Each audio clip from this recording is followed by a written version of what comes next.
welcome to my channel, and today I'll be discussing to you the top 5 passive income for every Pinoy. So kung bago ka pa lang sa channel ko, don't forget to like and subscribe. Thank you!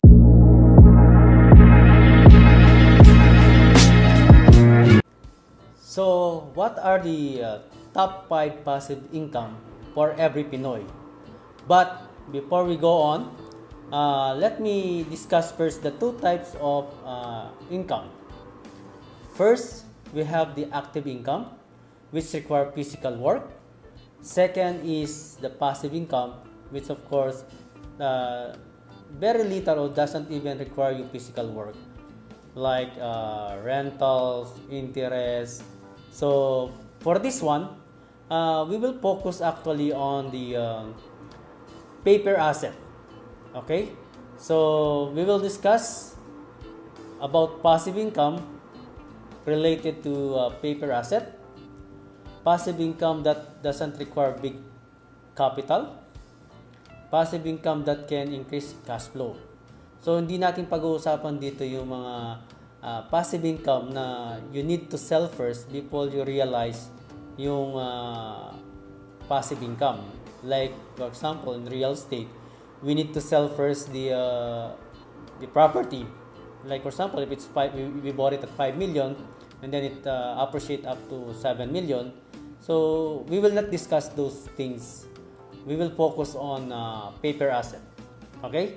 So first one is what we call LTNCD, or long-term negotiable certificate of deposits. So ano nga ba tong LTNCD na to? Yung actually way ng isang bangko to raise capital to support its operation, or if they need to raise capital and then they will lend it to some borrowers, then they are doing it with a certain amount of interest. So kagandahan dito, this is actually a tax-free, no? Kasi usually LTNCD is 5 years, okay? And the rate usually from 3 to 6%. So as compared to the regular saving deposit, this one is really good as a source of passive income. So what are the advantages of LTNCD? First, of course, it's less risky because usually it's secured, or there is an insurance from PDIC up to 500,000, and of course it's there is a guaranteed interest given by the issuer, which is of course the bank. And then another advantages is that it is tax-free actually, because most of these are long term, so usually 5 years, and of course it's tax exempt. Another one is requires only low capital, and because there is a high yield also, usually higher than the regular savings account. So this is good for a conservative type of investor, and that requires a capital preservation plus high yield of returns as compared to the regular savings account. So next is we call the MP2.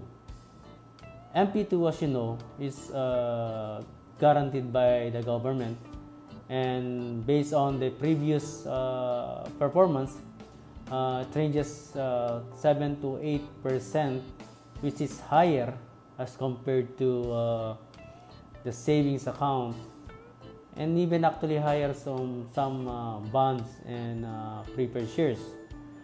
What is good in this is that you don't require a big amount, so anyone can start and invest in Pag-ibig MP2.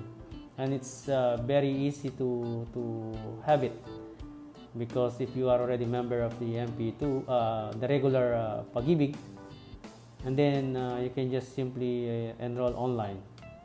And of course, for conservative, this is really good for us, and it's guaranteed by the government. Third source of passive income is what we call preferred shares. So as you know, we have two types of shares. We have the common and preferred. What is good in preferred shares? Actually, there is a fixed dividends, and it is less volatility as compared to the common shares. And actually, it's more secured, because in case of liquidation, they are the first recipient, or they will be papers before the common shareholder. Another thing is that it doesn't also require big capital. You can easily buy from stock market, and the yield interest usually ranges more than 5%. So it is a good source of passive income. At the same time, the capital, your capital will be preserved, because it's less volatility as compared to common shares. So number 4, of course, is the dividend paying common shares. No, usually, if you will buy a shares in the stock market, if you want to have a regular inflow, you have to choose those company that has a higher dividend yield, that they are giving regular dividends. Basically, you can search which are these companies in a stock PSE, Philippine Stock Exchange. Even in your broker, you can actually check those companies that are giving high or having high dividend yield. I'm specifically mentioning dividend yield because it depends on the market price of the stock. So if it's lower, so usually that's a good one, as long as it's a blue chip. It's an opportunity na you can buy it, and then it'll give you a higher dividend yield. Also, when you are buying a common stock, you have to consider the 3 dates: the ex date, the record date, and the paying date. What is important there is that you should buy the shares before the ex date, because that's the basis who will be receiving dividends when the company declares on. Also, sometimes, or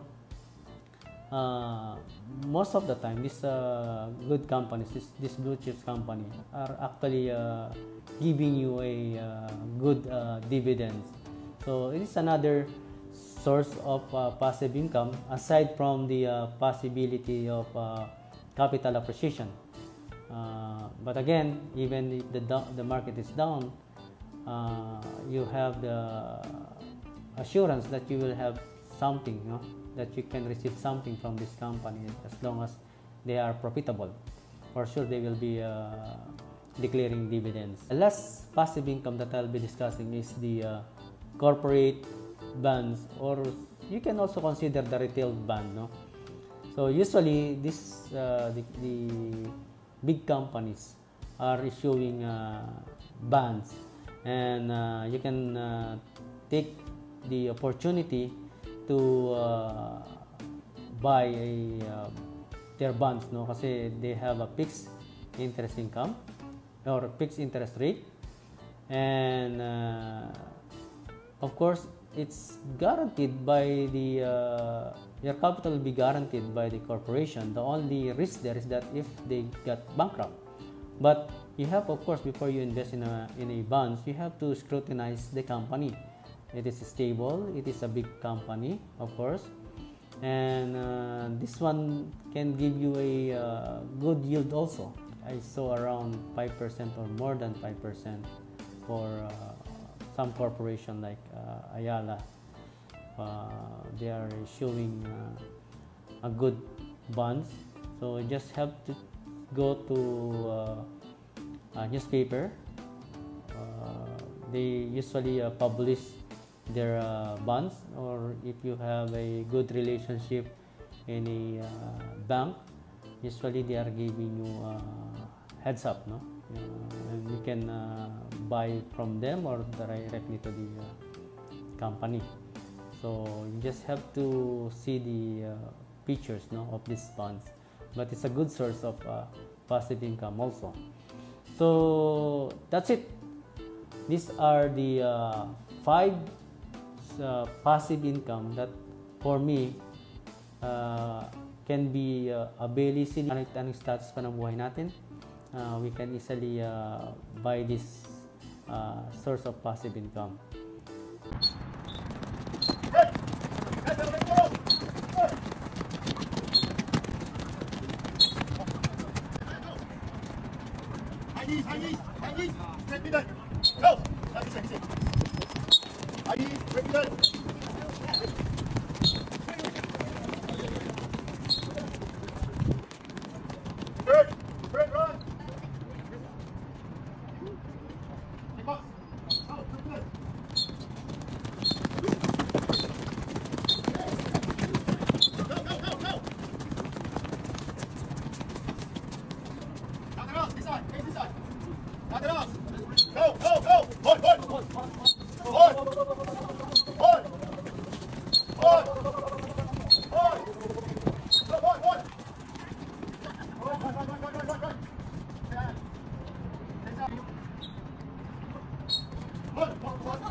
Pull forward.